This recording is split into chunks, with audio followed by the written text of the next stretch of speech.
깊이 있는 종목 상담 토마토 진단쇼 참여 방법을 알려드립니다. 첫 번째, 전화 참여. 02-325-8200번으로 전화하셔서 궁금하신 종목과 매수가, 비중을 말씀해주세요. 두 번째, 유튜브로도 실시간 참여가 가능합니다. 유튜브 검색창에 토마토 증권통을 입력하세요. 실시간 스트리밍으로 방송도 직접 보실 수 있고 종목 진단도 가능합니다. 이때 좋아요와 구독은 필수겠죠? 세 번째, 증권통 참여. 모바일 어플리케이션 증권통을 다운받아 증권통 TV에 들어가서 아자아자란에 글을 남겨주세요. 최고의 전문가들이 함께하는 토마토 진단쇼. 여러분의 많은 참여 바랍니다.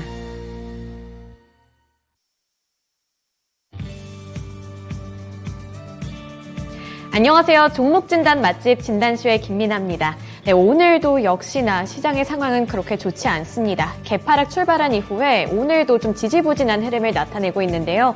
아무래도 최근에 원달러 상황이 좋지가 않죠. 네, 어제도 환율이 오르면서 투자 심리가 많이 약화가 됐는데 오늘도 이 장중에 1,345원까지 오르면서 2009년에 있었던 금융위기 이후 13년 4개월 만에 또 최고치를 기록을 했다고 합니다. 상황이 이렇게 되자 이 원화 당국 관계자는 원달러 환율에 있어서 투기적인 요인이 있는지 면밀히 점검할 거라면서 구두 개입에까지 나선 상황인데요. 네, 이후로는 지금 어느 정도 소폭으로 완화가 되기는 했지만 이게 정말로 크게 의미가 있는 건지는 조금 더 지켜봐야 할 것 같습니다. 이렇게 좀 투자 심리가 약해진 시장 속에서도 살아남을 종목은 어딘가에는 또 있겠죠. 네, 그리고 대응책을 잘 만들기만 한다면 또 여기서 너무 어렵지 않게 지나갈 수 있으니까 오늘도 두 분의 전문가님들과 함께 하겠습니다. 네, 오늘은 이재필 전문가 그리고 부자왕 전문가와 함께 합니다. 네, 그래서 만약에 고민되고 있는 종목이 있다면 종목명, 매수 단가, 보유 비중, 고민과 함께 남겨주시면 되겠고요. 또 밑에 있는 번호로 언제든 전화 문의도 받고 있으니까요. 전화벨도 많이 올려주셨으면 좋겠습니다. 네, 이제 본격적인 진단쇼 시작하기에 앞서서 또 찾아주신 분들과 함께 인사 나누는 시간도 가져볼까 하는데요. 남극곰님 오늘 출석 체크해 주셨네요. 네, 1등으로 해주셨는데 어제는 댓글이 안 나타나 주셔서 약간 외로웠는데 오늘 이렇게 와주셔서 너무 반갑고요. 그리고 서당계 1년차님 안녕하세요. 황희성님 안녕하시고요. 한콩이님 반갑습니다. 네, 능구렁이 77님 안녕하세요. 러브수기님 오셨고요. 네, 준호님 안녕하세요. 그리고 신강금님 어제도 종목 들고 찾아와 주셨는데 오늘도 이렇게 또 찾아주셨네요. 네, 고맙습니다. 그리고 마그마님 안녕하세요. 네, 많은 분들 이렇게 찾아와 주셔서 감사드리고요. 댓글창도 많이 활용해 주셨으면 좋겠습니다. 네, 이제 본격적인 종목 진단 그리고 진단쇼 시작해 볼게요. 오늘 첫 번째 전문가는 이재필 전문가님입니다. 안녕하세요. 네, 안녕하십니까?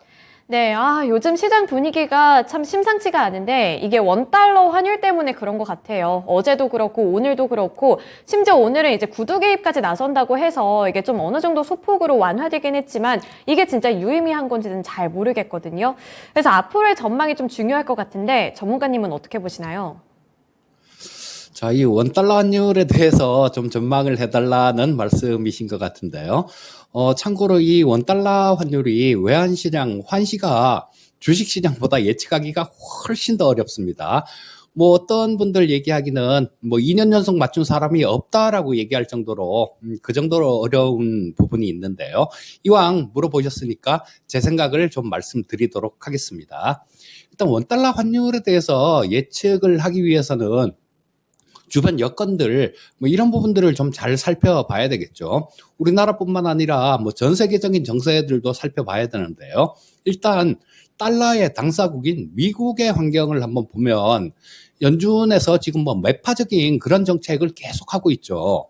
자, 제롬 파월 의장이 지금 상당히 욕을 많이 먹고 있는 게 작년에 뭐 인플레이션 일시적이다라는 뭐 그런 얘기들을 하면서 이걸 방조해 뒀기 때문에 이런 현상이 나온 건데요. 자, 뭐 거기에는 뭐 파월 의장이 연임을 하려고 일부러 뭐 그렇게 방치했던 거 아니냐 이런 비판들도 상당히 있는 상태예요. 자, 그리고 지금 뭐 인플레이션이 7월 CPI가 좀 작아졌다고 하더라도 여전히 8%대 굉장히 높은 상태에 있습니다. 그래서 이런 부분들을 연준에서는 잡지 않을 수 없을 거예요.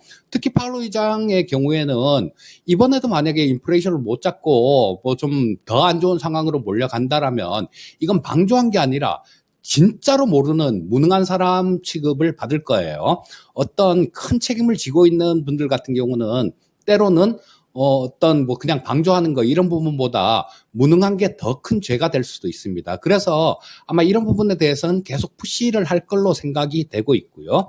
자, 그리고 우리나라 원달러 환율에 우리나라 가장 좀 영향을 많이 미치는 동조화가 많이 되는 부분들이 중국 위안화하고 동조화가 많이 되는데요.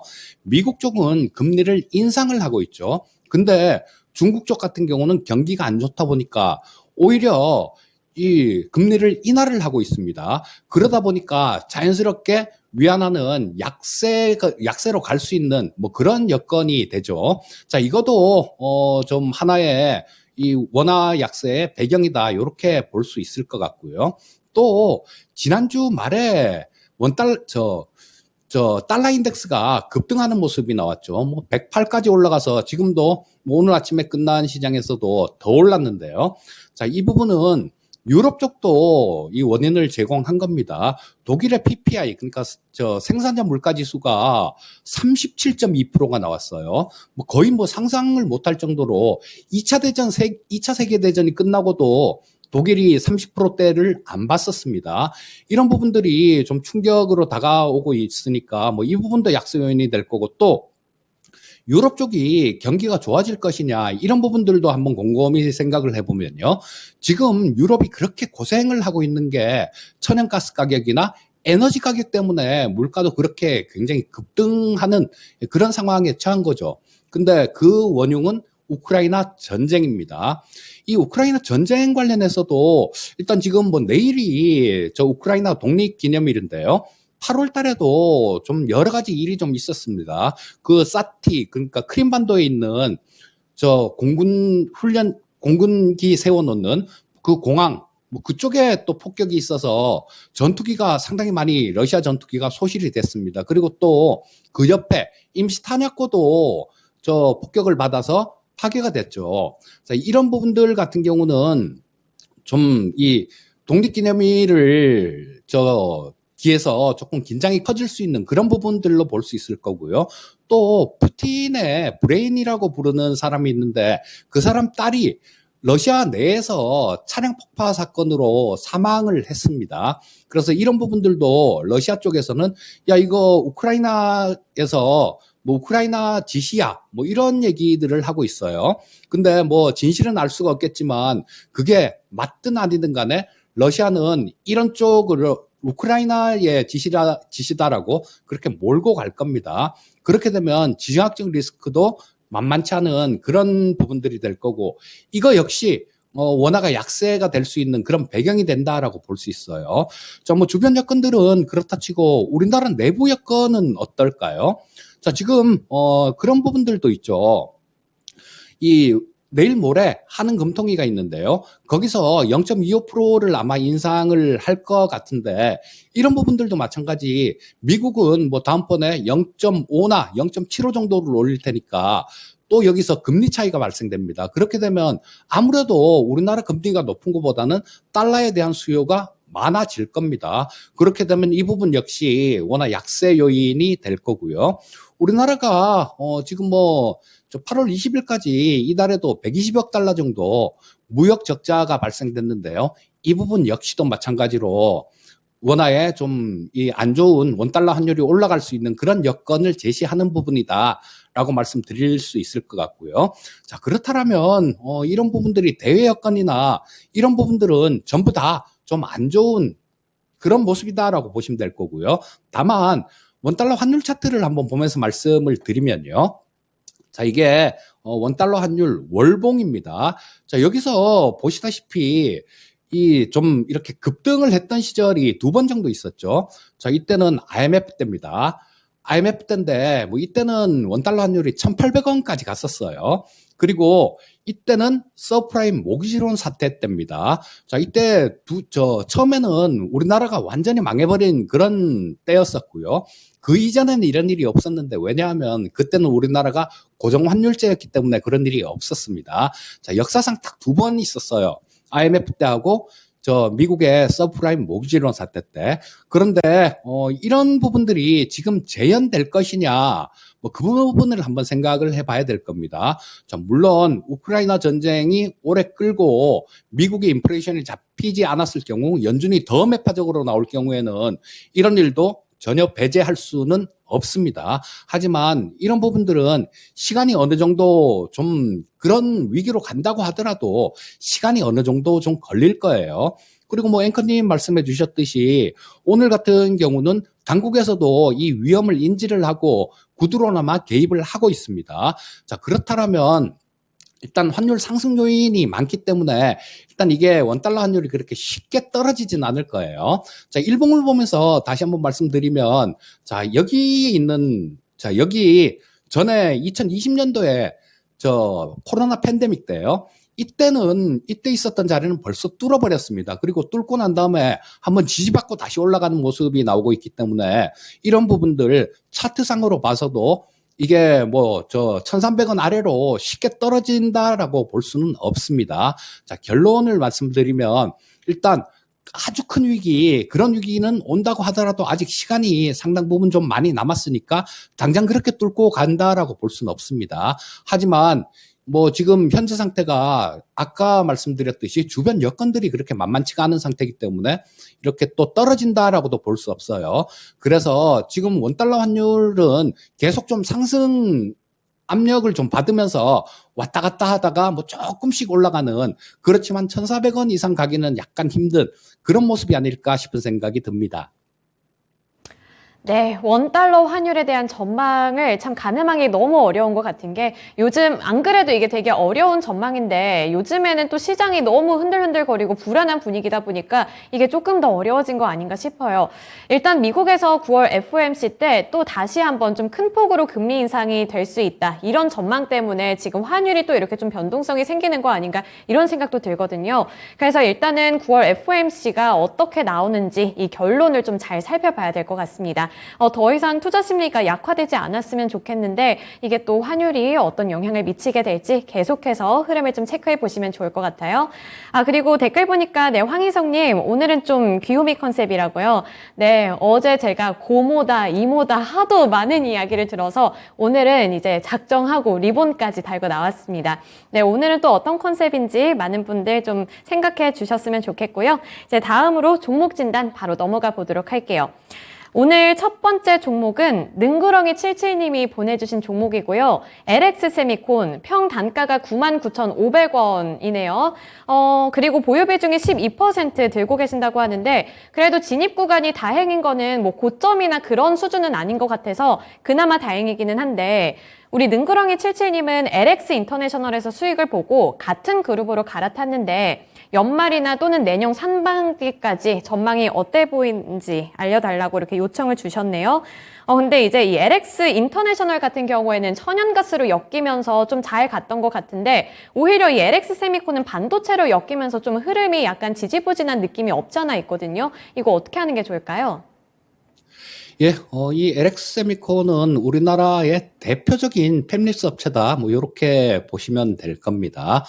자, 지금 시장도 굉장히 좀 불안하고 여러 가지 주변 여건들도 굉장히 안 좋은 그런 상황이에요. 자, 이런 구간에서 가장 믿을 수 있는 거는 뭘까요? 역시 실적밖에 없습니다. 자, 그러면 이 LX 세미콘이 실적에 비해서 주가 수준이 높은지 낮은지 그런 부분들을 좀 살펴보는 게 좋을 텐데요. 자, LX 세미콘 시가총액이 지금 1조 5천억 정도밖에 안 되는 회사입니다. 근데 실적 부분들은 굉장히 좋아지고 있습니다. 작년에 작년 1분기도 마찬가지고요. 2분기도 마찬가지고 전년 동기보다 매출액도 굉장히 많이 급증하는 모습이 나오고 있고요. 2분기 같은 경우는 1분기보다는 약간 줄었습니다. 하지만 저 2분기에도 1,096억 정도 영업이익 기준 흑자가 났어요. 자, 그리고, 이런 부분들이 뭐 주가 자체는 작년보다 지금 이 실적 부분이나 이런 것들은 훨씬 좋았는데 주가 자체는 그런 것들을 반영을 못하고 있죠. 자, 작년에 움직이는 모습을 보게 되면 있었던 가격대가 이때죠. 뭐 좀 저기 뭐 한 10만 원대 위에 12만 원대 뭐 이 정도 위치에 있었는데 지금은 그때보다도 훨씬 못한 가격이에요. 자, 실적은 좋아졌는데 주가는 빠졌다. 이런 부분들은 분명히 회복이 되는 그런 움직임이 나올 겁니다. 그래서 뭐 지금 현재 상태에서 이 종목을 그렇게 팔 필요는 없을 것 같아요. 자, 시가총액 1조 5천억에 비해서 이 내는 흑자, 뭐 이런 부분들도 흑자 폭도 상당히 큰 종목입니다. 자, 그렇기 때문에 뭐 일단은 우리 시청자님께서 올해 말이나 내년 정도까지 중장기적인 그런 전망이 궁금하다라고 말씀을 해주셔서 말씀드리기가 좀 편합니다.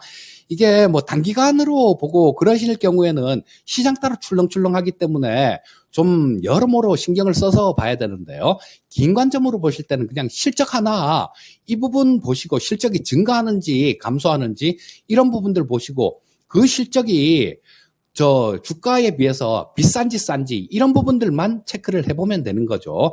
자, 이 LX 세미콘 같은 경우는 두 가지 모두 다 상당히 훌륭한 종목이다. 이렇게 좀 말씀드릴 수 있을 것 같습니다. 그래서 조금 긴 관점으로 보신다라면 우리 시청자님 뭐 99,500원 매수 가격은 넘어갈 것 같아요. 그냥 뭐 그렇게 크게 어렵지 않게 넘어갈 수 있을 것 같고요. 자, 조금 뭐 시간을 갖고 보신다라면 일단 1차로 11만 원대 정도까지는 뭐 충분히 반등 나올 수 있는 그런 종목이다라고 보고 있고요. 거기서 뭐 장 분위기하고 그때 당시에 장 분위기하고 조금 좋아진다라면 한 13만 원 정도까지도 볼 수 있는 종목이니까 일단 지금 현재 상태에서는 보유 의견 말씀드리겠습니다. 네, 능구렁이 77님, 이 LX 그룹 내에서 이동을 하셨다고 했는데 일단은 보유 의견 주셨으니까 참고해 주시면 좋을 것 같아요. 우선 우리 전문가님도 말씀을 해주셨지만 이 실적은 굉장히 탄탄한데 그거에 비해서 지금 주가가 뚜렷하게 오르지 못하고 있는 거기 때문에 앞으로 조금 시간을 기다린다면 또 나쁘지 않은 결과물을 가져오지 않을까. 네, 이런 기대감이 좀 생기는 종목인 것 같아요. 네, 그리고 배당금 관련해서도 어느 정도 매력을 갖고 있는 종목이니까 조금 더 지켜보시면서 대응 전략 해보시길 바랍니다.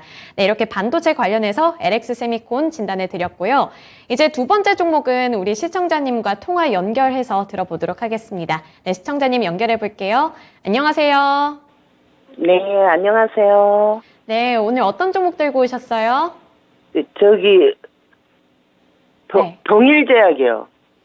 동일제약이요? 일동제약 아닐까요?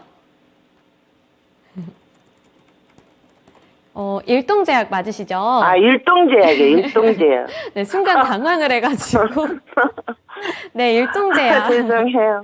네, 매수가가 어떻게 될까요? 46,000원에 50%요. 아, 50%요? 네. 꽤 많이 비중을 담으셨는데, 이때 매수한 특별한 이유가 있을까요? 그때 좀 저기 해가지고 무슨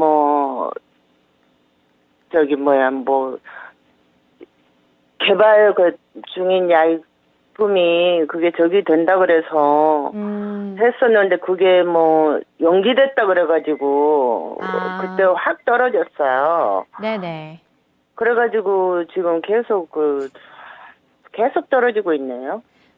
항생제 그것도 저기 했다고 그러는데 그것도 나왔는데도 오르지 않고 그래서 어떻게 손절을 해야 되나 싶어가지고요. 아, 네. 여러 가지 이슈가 좀 많았는데 그거에 비해서 좀 주가 흐름은 실망스러워서 걱정이 많이 되실 것 같은데 그럼 이거를 손절을 해야 될지 아니면 이제 대응 전략을 어떻게 펼쳐보면 될지 이 부분이 궁금하신 걸까요?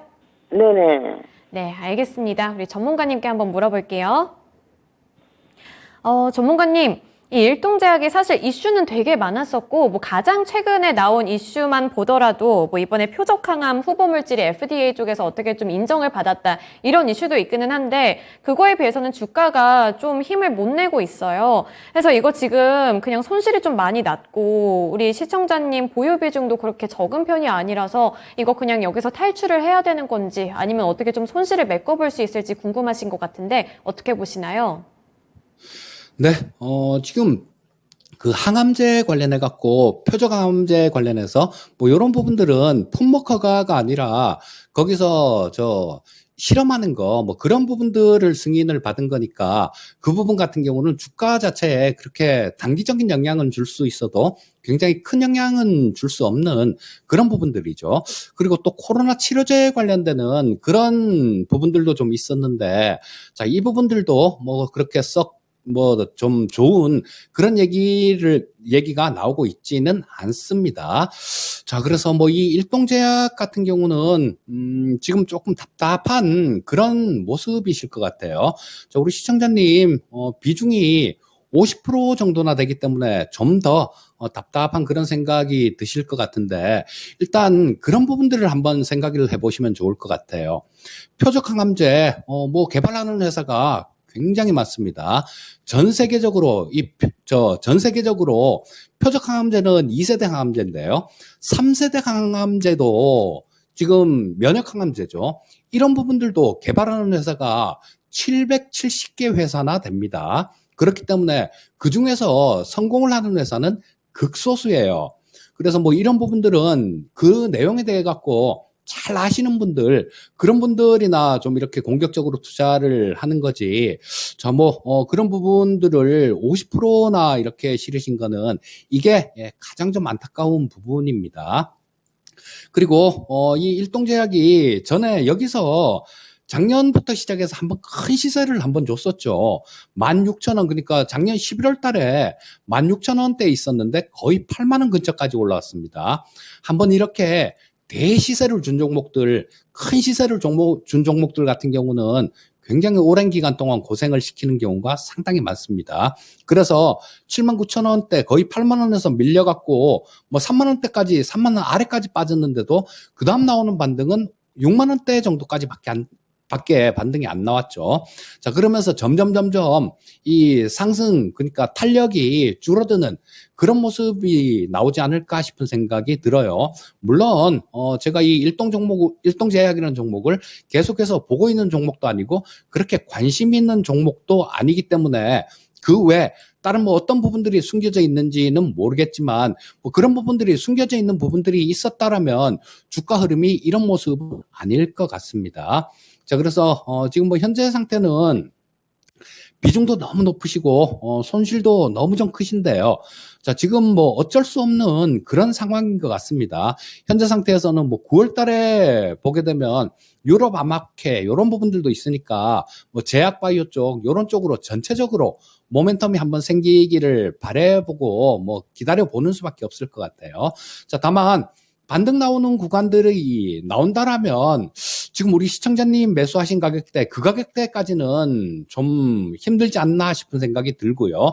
다만 뭐 한 4만 원 정도 좀 위에 선, 뭐 4만 한 1, 2천 원 정도 그 정도 수준까지는 모멘텀이 생기면 움직일 수도 있을 것 같습니다. 현재 상태에서는 일단 좀 기다려 보시고요. 자, 한 4만 1,000원대 이상 정도, 그 정도까지 올라오면 일단 뭐 50% 갖고 계신 거, 그 전부 다 그냥 정리를 하시는 게 좋겠다라는 생각이 듭니다. 왜냐하면 우리 시청자님께서 뭐 이렇게 좀 목소리도 이렇게 들어보고 그러니까 뭐 어떤 이 깊숙하게 뭐 이렇게 좀 알고 투자를 하신 게 아닌 것 같아서 이렇게 투자를 하실 때는 실적을 꼭 보고 투자를 하셔야 됩니다. 이 일동제약의 경우에는 계속 적자가 나는 기업이에요. 뭐 작년에도 마찬가지로 한 500억 정도, 550억 정도 적자가 났네요. 그리고 올해도 마찬가지 한 400억 정도 이상 적자가 날 것 같습니다. 이런 부분들이, 실적 부분들이 좀 받쳐주는 기업들 같은 경우는 장이 안 좋더라도 시간이 좀 지나면 이렇게 다시 올라오는 경우가 많은데요. 어떤 종목들 같은 경우는 좀 영영 되게 고생을 시키는 경우가 많으니까 자, 이 일동제약은 현재 상태에서는 일단 뭐 보유 의견 말씀드리겠고요. 41,000원 이상 정도에서는 전량 다 매도하고 나오는 전략을 말씀드리겠습니다. 네, 시청자님 지금 일단 지금은 보유라고 하시는데 그 이유가 뭔가 좋은 이유는 아니고 적자 기업이라는 점 때문에 좀 리스크도 있는 것 같고 그래요. 그래서 네, 감사합니다. 네, 41,000원 부근에서 꼭 전량 매도하시고 다른 종목 좀 찾아보시길 바랄게요. 네, 네, 수고하세요. 네, 감사합니다. 아이고, 우리 시청자님 마음이 많이 안 좋으실 것 같아요. 이 일동제약, 왜 매수하셨을까? 제가 좀 이렇게 열심히 찾아봤더니 최근에 그런 이슈가 있었죠. 네, 일본의 그 시오노기 제약과 함께 코로나19 경구용 치료제 같이 개발한다고 이렇게 그런 뉴스가 많이 있었어서 그것 때문에 아마 기대를 하신 거 아닌가. 네, 이런 생각이 드네요. 네, 그 부분에 있어서 좀 최근 뉴스를 찾아본다고 하더라도 일단 긴급 사용 승인을 받기 위해서는 일본 쪽에서 먼저 승인을 해줘야 된다고 하는데 그게 좀 시간이 많이 걸릴 것 같아요. 그래서 이런 부분들은 좀 염두에 두시고 플랜을 짜보셔야 될 것 같네요. 그래서 이 부분 꼭 기억하셨으면 좋겠고 또 어제 우리 시청자분 보셨을지는 모르겠지만 적자 기업은 항상 피해야 한다. 네, 이런 부분이 있었으니까 꼭 다른 종목에서 메꾸시고 좀 손실 줄이시고 수익 챙겨가시기를 바라겠습니다. 네, 이렇게 일동제약 관련해서 의견 들어봤고요. 이제 다음 종목은 장미목장님이 보내주신 종목이에요. 한국전력이고 29,470원에 40% 보유 비중 들고 계신다고 합니다. 근데 장미목장님이 6년쯤 된 것 같다고 이렇게 말씀을 해주셨어요. 정말 장기 보유를 하고 계신 종목인데 29,470원이면 지금 21,000원대까지 하락을 했고 워낙에 한국전력의 주가가 그렇게 막 잘 움직이는 종목은 또 아닌 것 같아서 어떻게 대처를 해야 할지 좀 고민이 많이 되실 것 같아요.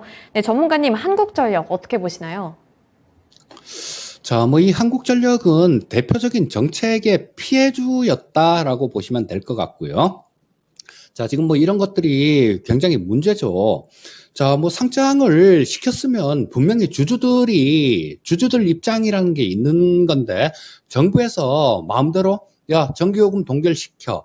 그리고 뭐 원재료 가격이 유가가 올라가든 뭐 석탄가가 올라가든 그런 부분들을 전혀 무시하고 그냥 강제로 이렇게 동결을 시켜버렸던 뭐 그런 부분들 때문에 엄청난 적자에 시달리고 있죠.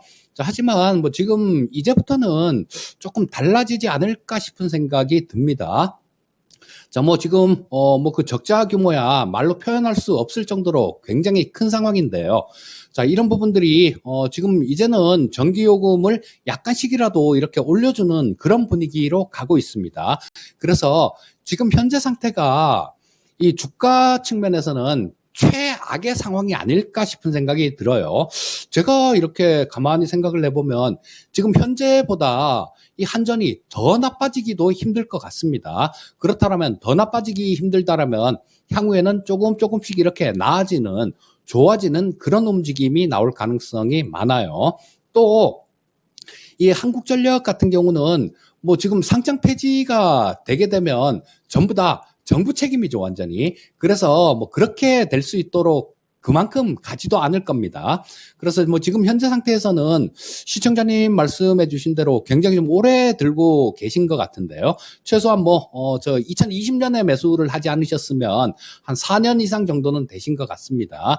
자, 뭐 최악의 경우도 지금 다 이렇게 버티고 견뎌오셨는데 지금 매도하기는 좀 너무 아깝습니다. 그래서 조금 지금 정책적으로도 전기요금 인상들 뭐 이런 부분들도 있으니까 그만큼 오래 갖고 계셨다라면 일단 이 한국전력에 대해서는 조금 그냥 일단 신경 끄시고 있다 보면 나중에 또 어떤 모멘텀들이 생길 수도 있습니다. 뭐 원전 관련되는 그런 모멘텀들도 발생이 될 수 있고요. 여러 가지 비판의 목소리들이 상당히 많기 때문에 정부 쪽에서도 어느 정도 이렇게 숨 쉴 수 있는 그런 공간은 열어줄 거예요. 자, 일단 차트를 보면서 마무리를 좀 해드리면요. 지금 현재 주가가 이런 부분이죠. 여기 보시게 되면. 자, 여기서 바닥을 찍은 자리가 있죠. 이게 올해 초에 바닥을 찍은 자리입니다. 그리고 뭐 이쪽에서도 한참 이렇게 좀 횡보를 하는 그런 모습들이 나왔어요. 뭐 18,700원까지도 저때 2020년도에 빠지긴 빠졌었지만요. 자, 이때하고는 이때 코로나 한참일 때, 그럴 때였죠. 이때하고 좀 비교를 할 수는 하기는 어려운 그런 상태니까, 거의 바닥권에 근접한 주가가 아닌가 싶은 생각이 들어요. 자, 일단 지금 현재 상태에서는 조금 보유 의견 말씀드리겠고요. 일단 기다리시다 보면 최소한 한 24,000원 이상대 정도, 그 정도까지는 한 번쯤은 회복되는 움직임이 나올 것 같습니다. 그러면 그때 정도에 다시 한번 문의를 해주시면 그때 상황을 봐서 또 말씀드리도록 하겠습니다. 현재 상태에서는 보유 의견 말씀드리겠습니다. 네, 한국전력 관련해서는 보유 의견 주셨으니까요. 조금만 더 홀딩 해보시길 바랍니다. 이게 워낙에 좀 주가 흐름이 막 그렇게 뚜렷하거나 속 시원하지는 않다 보니까 좀 답답해서 그냥 던져버리고 싶을 때도 있을 것 같기는 한데 보유를 해보시면서 또 진단쇼 찾아오셔서 추가 진단 받아보시길 바랄게요.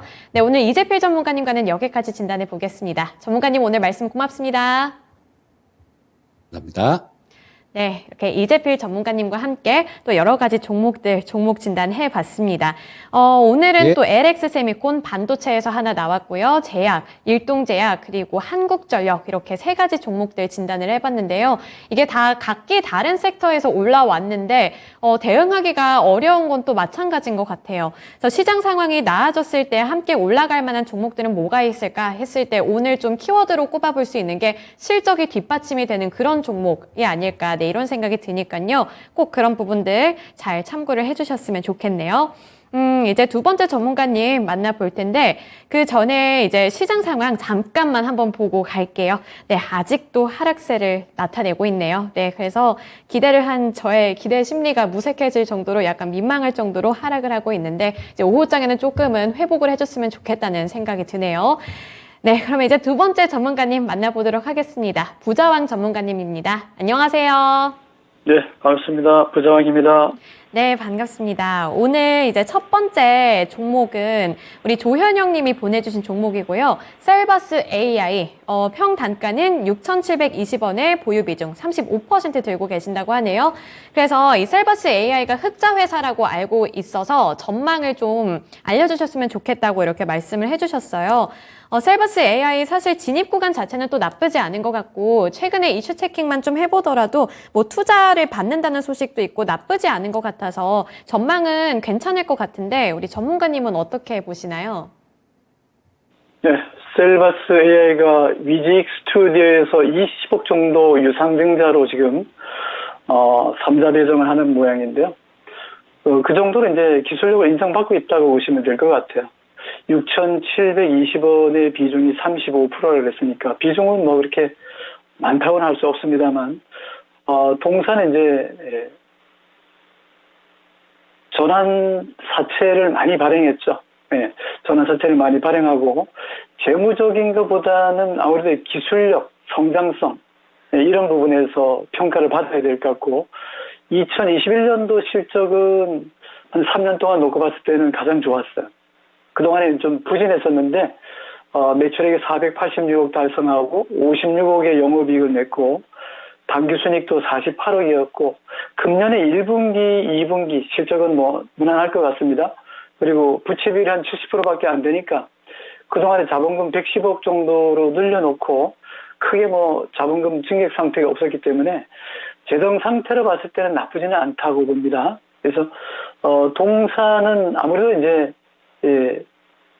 가상인간이라는 부분에서는 사실 삼성과 독보적인 기술력을 인정받고 있고, 그런 부분에서 새로운 먹거리 쪽으로 본다면 동사가 상당히 매력이 있어요. 왜냐하면 인공지능의 음성인술 기술은 동사의 기술력이 이미 삼성에도 이미 로열티를 지불하고 지금 쓰고 있다는 부분이고, 동사의 AI 음성 기술 기반으로 한 금융 또는 경찰청, 의료 부분, 무인시장 이런 부분에서는 전방위적으로 확대하고 있다는 부분에서는 수익성, 또 A형 성장 이런 부분에서는 동사 주가가 좀 재평가 받아야 된다고 저는 보고 있고, 한번 차트를 보고 말씀드릴게요. 셀바스 AI는 2021년도 지난해 주가가 많이 올랐네요. 4,000원짜리가 12,000원. 3배 이상 퀀텀 점프해서 주가가 수익을 크게 준 이후에 기간 조정을 이쁘게 받았기 때문에 지금 자리는 한번 반등이 들어올 수 있는 자리긴 해요. 그러나 지금 월봉과 주봉과 일봉의 모습들이 봤을 때는 그렇게 힘이 들어가 있지는 않습니다. 통상적으로 이제 우리 잘 아시지만은 지금 지수가 지금 2440에 와 있는데 종합지수하고 따로 노는 게 좋죠. 종합지수가 상승할 때는 상승하는 대로 같이 가야 되고 종합지수가 하락을 하더라도 자기가 또는 본인이 매수한 종목을 들고 있을 때는 보유하고 있을 때는 지수와 따로 노는 게 좋죠. 왜냐하면 지금 지수가 2400이 무너지기도 하고 또 2400만 무너지겠습니까? 그죠? 2200도 갈 수 있는 그런 상황인데다가 지금 뭐 전체적으로 뭐 이미 시장 분위기는 다 아실 거예요. 그러니까 잭슨 홀에서의 25일 날 연설에서 파월이 어떤 발표를 할지 전부 다 이제 거기에 지금 눈이 돌아가 있잖아요. 그런 부분에서 이런 종목에 대한 보유도 하고 있고 비중도 35% 정도라면 승부를 걸라 그러는 것 같습니다. 그래서 저는 그런 부분은 인정을 한다 이거죠. 그래서 많이 빠지긴 했지만 지금은 저점을 올리고 있는 중이고 5,500원 또는 6,700원 다음 자리는 8,000원이 돌파되면은 저쪽에 9,000원하고 만원대는 매물 공백 구간이에요. 그러니까 동종목은 지금 121선의 일봉에서는 무너져 있지만 241선과 60, 27선 모든 제2평선들이 수렴의 과정에서 대기하고 있는 매물이 좀 있긴 하지만 요 자리 구간은 돌파는 그렇게 어렵지 않다고 저는 봐요. 그래서 저는 충분히 보유할 수 있는 종목이고 지금 지수와 좀 무관하게 움직일 수 있는 종목이니까 목표가는 단기로 본다면 저는 한 8,000원 이상도 가능하고 좀 욕심을 낸다면 뭐 잘 아시겠지만 가상인간 또 메타버스라든가 이런 부분 메타버스라든가 이런 부분은 AR, VR, 증강현실, 가상현실 이런 것들은 XR로 연결되는 부분이기 때문에 저는 뭐 동종목의 기술력으로서는 삼성도 인정하고 있다는 부분에서 로열티를 지불하고 쓰고 있잖아요. 그런 부분에서는 이 종목은 길게 보셔도 되고 단기로 보셔도 되고 다 된다는 말씀드리고 일단 6,700원 전후로는 저가 매수가 되고 지금 뭐 35% 비중이 6,720원이잖아요. 먹을 것도 없지만 지금 들고 있는 것 같아요. 그래서 손절가를 달라 그린다면 6,000원 정도는 지지받아야 돼요. 왜냐하면 단기적으로 본다면 골든 크로스 만든 자리가 이 자리잖아요. 이 자리이기 때문에 6,500원 자리는 지켜줘야 된다고 봅니다. 그러나 보시는 것처럼 5,570원을 깔고 앉았잖아요. 그죠? 그래서 6,000원과 6,500원 요 라인대만 잘 지지한다면 굳이 손절가는 필요 없이 단기는 8,000원 정도, 중기적으로는 만원 근처까지는 보유하는 전략이 좋겠다. 손절은 필요 없는데 또 여기 구경하시는 분 주린이들도 많이 지켜보고 있으니까 동사에 대해서는 부장의 시각은 긍정적이고 일단 뭐 트레이딩 관점에서의 6,500원, 6,000원은 손절가는 필요하겠지만 부장의 시각은 수익 내고 나올 수 있다는 부분에서 단기적으로 8,000원, 중기적으로 만원 보유견 제시합니다.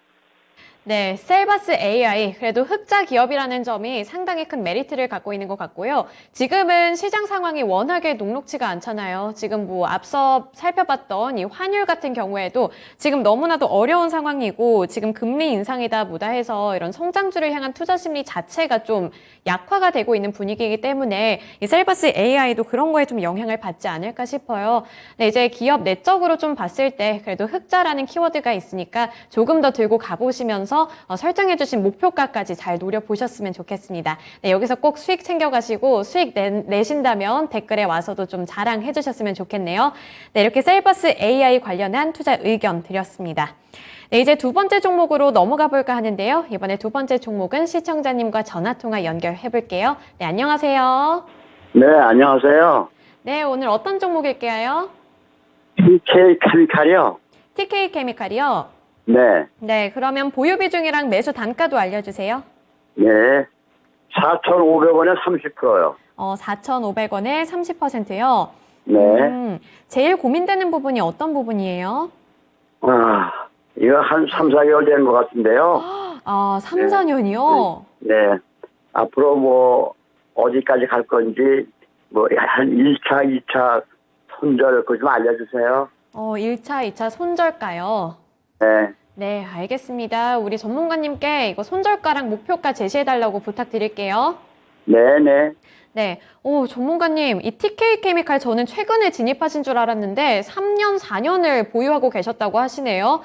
TK 케미칼이 뭐 최근에는 이제 사업 협력도 부각이 된다 뭐 이런 설이 있기는 한데 지금 수급적으로 제가 약간 불안한 게 기관 쪽에서 지금 거의 한 일주일가량 계속 매도를 하고 있어서 이거 믿고 가도 되는 건지 좀 궁금해요. 그래서 우리 시청자님 말씀대로 목표가랑 손절가를 좀 설정해 주셨으면 좋겠는데 어떻게 보시나요? 네. TK 케미칼, 코스닥의 화학회사인데, 우량 기업인 거는 맞아요. 예, 자본금이 454억에 시총이 한 3,700억 정도 되니까, 뭐, 작다면 작고, 뭐, 크지는 않은 회사입니다만, 실적은 좋아요. SM 계열사하고, 폴리에스터, 뭐, 스판덱스라든가 이런 쪽 잘 아시죠? 그런 화학 섬유 업체로서는 재무 구조가 나쁘지는 않다. 이렇게 보지만, 주가는 좀 답답할 거예요. 왜냐면, 화학업종이 대형주, 뭐, OCI라든가 이런 걸 빼고는, 요런 스판덱스, 효성 첨단 소재 다 마찬가지인데, 예, 효성 계열의 그 관련 대표 기업들도 주가가 좀 상당히 나쁩니다. 실적이 엄청나게 좋은데도. 그래서, 주가라는 것이 그렇잖아요. 시장에서는 가치로 평가하면은 다 가치는 좋다고 평가합니다. 뭐 전문가도 그렇고 방송 들어보면 다 좋은 회사라 그리고 실적 좋습니다. 아무 문제 없습니다. 이러는데 시장에서는, 실적으로 가치로 평가받고 있는 게 아니라 시장에서는 그 불특정 다수인들, 보이지 않는 큰 손들이 움직이기 때문에 인비지블 핸드가 제일 중요해요.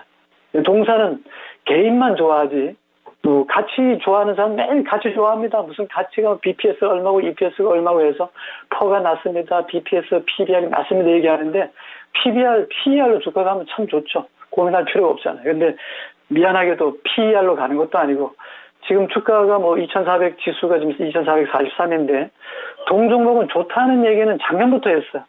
주가도 많이 올랐었고 실제적으로. 근데 주가는 이미 정점을 밟았다는 게 중요하잖아요. 그러니까 올라갈 때는 힘을 팍 하고 올라가는데 이게 화장실 갈 때와 나간 후가 틀리잖아요. 그래서 이 종목도 보면은 6,300억의 작년의 실적으로 놓고 본다면 한 4년 동안에 봤을 땐 참 좋아요. 올해도 나쁘지는 않습니다. 그러나 그 실적은 이미 주가에 다 반영되어 있다고요. 단기순이 3,500억이었고요. 부채비율 60%대니까 금리가 뭐 2.5%, 3% 올라갔는데 동사로서는 그런 부분에 크게 영향받지 않다. 왜냐 동사는 4년 동안 놓고 봤을 때는 영업이익률이 금년 1분기, 2분기로 놓고 봤을 때 거의 두 자리거든요. 적었을 때는 마이너스였으니까 의미가 없고 1.6% 영업이익률을 지금 작년에 9.9% 10%대로 만들어놨고 금년에 분기별로 봤을 때는 거의 두 자리 숫자가 분명히 나올 것 같아요. 그러면 아무 문제가 없는데 그럼 주가 왜 안 가냐 이거죠. EPS가 3,800원이고 BP가 7,300원인데 주가는 4,000원에서 나오잖아요. 자, 차트 보고 말씀드릴게요. 수급이니까. 아무리 좋으면 뭡니까? 삼성전자도 공매도 때리면 할 수 없는 거죠. 그런 부분에서 TK 케미칼은 BPS는 높아요. PBR은 낮아요. 중요한 거는 지금 4,000원의 가격이 만들어지는 좀 가격적인 측면에 기술적 분석을 말씀드리는 거지 재무제표상의 가치가 얼마다 이건 필요 없다 이거죠. 지금 뭐 코로나 국면에 우크라이나 전쟁 상황인데 암만 뭐 가치가 얼마입니다 얘기하면 뭐합니까 그죠? 불안하잖아요. 예. 뭐 옐런을 믿겠습니까? 푸틴을 믿겠어요? 아니면 바이든을 믿겠습니까? 누구를 믿겠어요? 시진핑을 믿겠어요? 아무도 믿을 사람 없습니다. 이 시장에서 만들어준 가격이 제일 정확한 거예요. 이 주식은 기준가도 없고요. 오늘 종가 지나면 다 기준가가 되고요.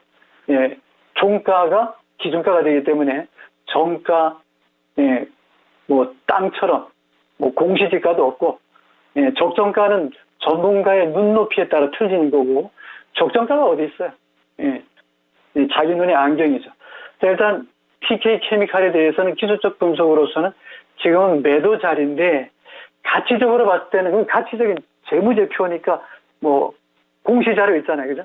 증권감독원의 FN가에서 다 나온 자료 있으니까 거기서는 아무 문제 없어요. 그러나 중요한 건 시장이니까 증시에서는 인정을 안 해준다 이거죠. 예, 인정을 안 해주고 있으니까 계속 팔고 있잖아요. 누가? 기관도 외국인도 팔고 있어요. 개인만 좋다고 사는 거죠. 그러니까 일단 뭐 몇 년간 끌고 있었다 그랬으니까 일단 4,500원 정도라면은 비싸게 산 건 아니에요. 그죠? 근데 중간에 분명히 4,500원의 비중을 더 실어서 평균 단가가 낮은지, 예, 크게 먹었었는데 안 팔고 있다가 손실을 보고 있는지 그건 제가 잘 모르겠습니다만, TK케미칼은 보시는 것처럼, 예, 8,000원, 2021년도에 8,950원까지 찍고, 예, 지금부터 나 내려가고 있으니까 빨리 챙기세요 하고 이렇게 신호를 줬어요. 3, 4년에 만들어졌거든요.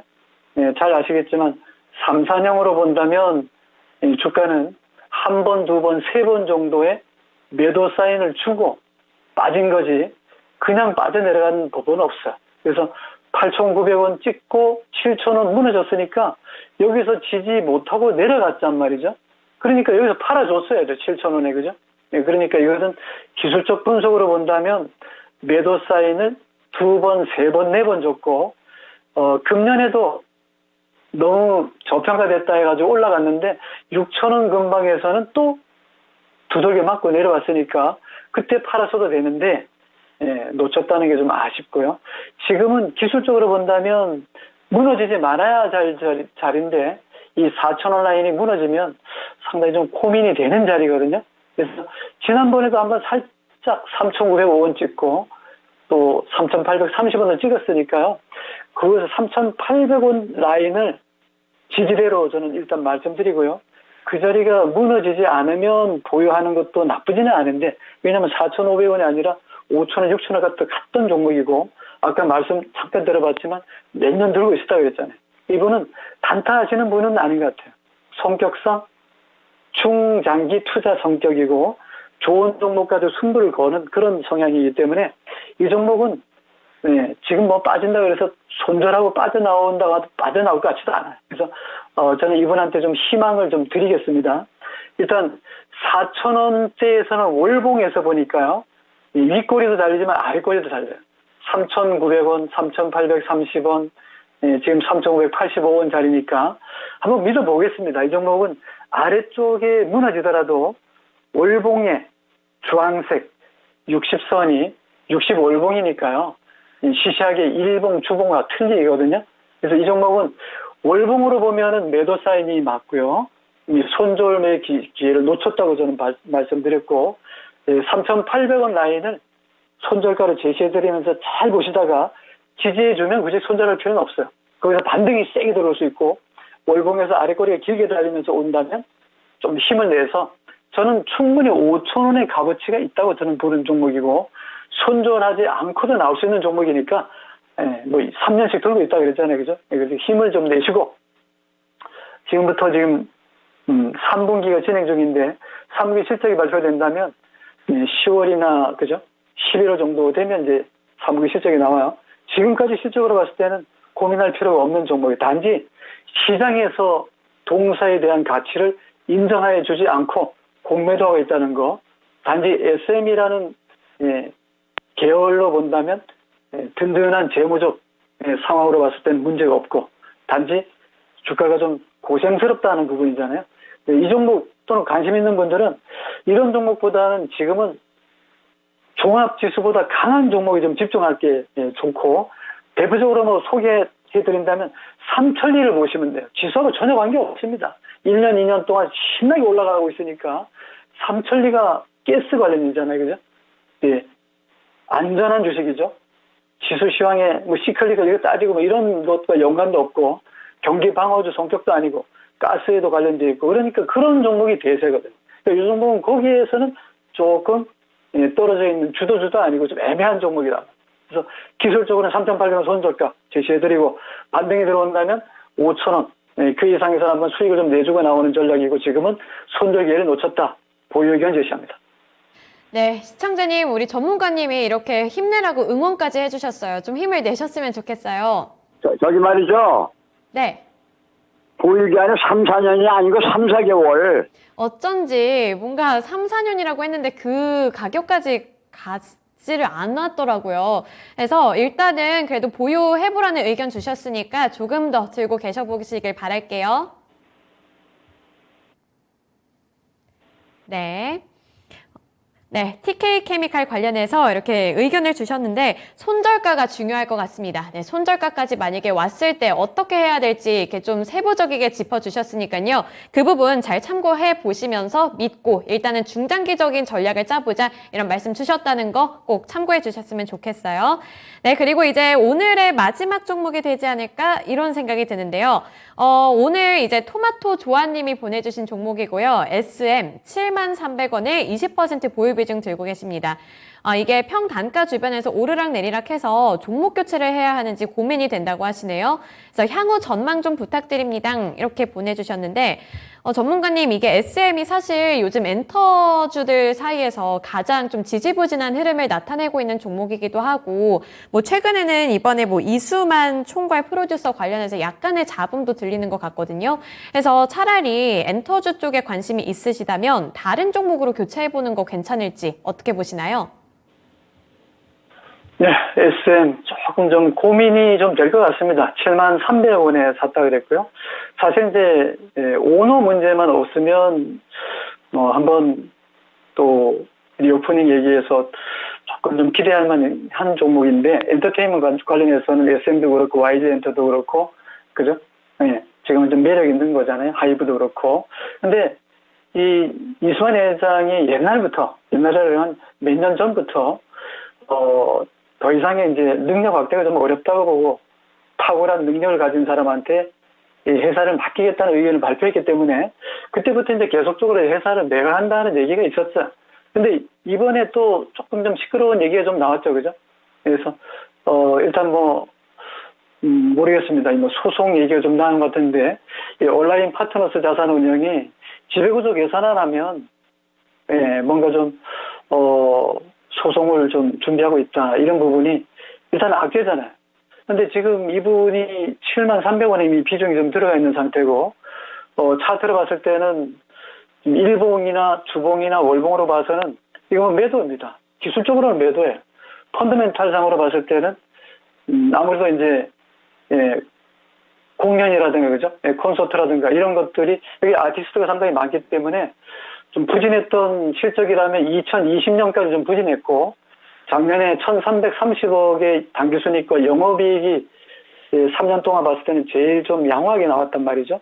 그래서 금년에도 1분기도 그렇고 2분기도 상당히 좀 양호하게 나왔기 때문에 하반기로 갈수록 좋아질 수는 있다라고 보는데 쉽지는 않을 것 같아요. 왜냐하면 오미크론의 변이 바이러스 계속 확산되고 있고 또 아시겠지만은 금리 계속 올리는 상태고 지금 3분기로 가면은 조금 더 시장 상황이 또 좋아진다고는 장담할 수 없잖아요. 그죠? 그런 부분에서, 제가 볼 때는 실적은 영업이익 수준은 최근 한 3, 4년 동안 봐서는 최고 양호하게 나오는데 문제는 아까 말씀드린 대로, 오너 문제, 지배구조 개선 문제, 이 회사를 매각하고 싶어 하는 오너에, 거기다가 또, 온라인 파트너스가 지배구조 개선책을 안 내놓으면 나는 그런 부분에서는 소송을 준비하겠다. 이런 것들이 악재죠.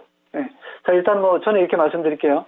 펀더멘탈상으로 문제는 없지만 지배구조 개편이라는 부분에서는 분명히 ESG 관련된 문제가 될 수 있다는 부분이고 월봉 차트와 주봉 일봉 그림으로 봤을 때는 하방 압력이 상당히 세요. 그렇기 때문에 동종목은 지금도 빠져나오는 게 좋지 않겠는가. 일단 65,000원 손절가를 제시해드리는데 그 라인은 보시는 것처럼 57,500원짜리 저점을 찍고 저점을 계속 높이면서도 고점이 낮아요. 보시면은 1년 동안 6개월 동안 놓고 봤을 때는 85,000원, 9만원대 이 매물벽을 돌파도 못했지만은 고점이 75,000원대 뚝 떨어졌거든요. 갭이 커져야 되는데 하방에도 지지 기반이 세야 되는데 그 부분이 약하다는 부분에서 저는 65,000원 라인을 무너뜨리면 직전에 57,500원 의미가 없어집니다. 그러니까 동종목은 65,000원의 손절가 라인을 잘 지켜보시고 지지하면 좀 보유하시면서 높은 자리에서 빠져나오는 전략이 좀 필요해 보이고 만약 무너진다면 손절하셔야죠. 동종목의 가치는 아무리 좋은 얘기가 나온다 하더라도 지금은 추세적 하락 구간에 있다는 부분을 명심하시고요. 손절가 잘 지켜보시고 지지하면 보유. 무너지면 리스크 관리 하시라 이렇게 말씀드립니다. 네, SM은 이제 리스크 관리할 것까지 좀 염두에 두시면서 플랜을 짜보시기를 바랍니다. 오늘 부자왕 전문가님과는 여기까지 진단해 볼게요. 전문가님 오늘 말씀 고맙습니다. 네, 고맙습니다. 네, 이렇게 오늘도 여러 가지 종목들 두 분의 전문가님들과 함께 진단해 봤습니다. 이제 종목들 진단하는 사이에 제가 시장 흐름을 좀 체크해 봤더니 현재 구간에서 잘 가고 있는 그런 종목들이 이제 뭐 제강, 뭐 휴스틸 이렇게 좀 철강 관련주들 그리고 조일 알미늄, 사마 알미늄 같은 이런 좀 원자재 쪽에서 지금 되게 잘 가고 있네요. 그래서 이런 부분들은 또 참고를 해 보시면서 이슈 체킹 꼭 해보셨으면 좋겠습니다. 네, 이렇게 오늘 진단쇼는 여기까지 해보도록 할게요. 네, 오늘도 시청해주셔서 감사드리고요. 지금까지 투자 판단에 대한 도움 정보를 드렸습니다. 하지만 특정 종목의 상승과 하락을 보장하지는 않는다는 점 꼭 참고해 주시길 부탁드립니다. 시청해주셔서 고맙습니다.